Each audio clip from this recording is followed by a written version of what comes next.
Here I have Motorola Moto E7i Power, and today I'm going to show you how to update apps on this device. So to do this, firstly you have to open Play Store, then tap here, go to the My Apps, Manage Apps and Device,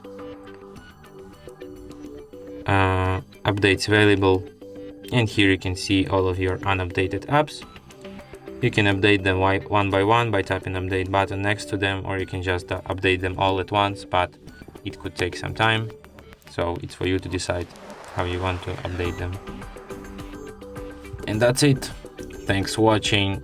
If you find this tutorial useful, don't forget to hit that like button and subscribe to our channel.